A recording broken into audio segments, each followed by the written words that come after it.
আসসালামু আলাইকুম। শারীরিক অসুস্থতার জন্য গত ২ দিন থেকে আমি ঠিকঠাক আমার ফার্মের কোনো আপডেট দিতে পারি নাই। তো ২ দিন পর আজকে একটু ফার্মের আপডেট দেই। তো আজকে আমি মুরগি সেল দিলাম কিছু পরিমাণে।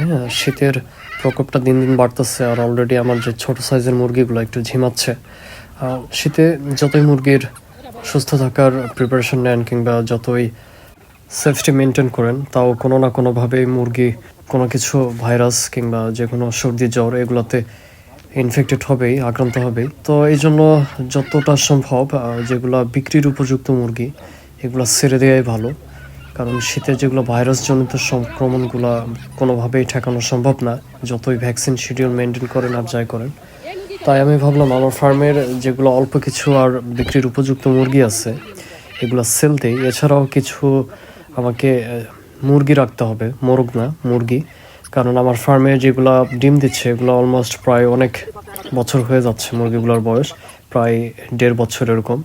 তো নতুন কিছু প্রোডাকশনের জন্য, ডিমের উৎপাদনের জন্য মুরগি আমাকে রেখে বাকি মুরগিগুলো সেল দিতে হবে।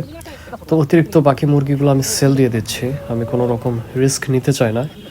যদি আমার বাচ্চা মুরগিগুলো একটু রিস্কের মধ্যে পড়ে গেছে, একটু ঝিমানোর যে প্রকোপটা খুবই বেশি হয়ে গেছে, তাই আজকে ব্যাপারীকে দেখে ৬ পিসের মতো মুরগি দিয়ে দিচ্ছি, আর হাতের মুরগিটা রেখে দেবো, এটা হয়তো বা ডিমে আসবে অল্প দিনেই।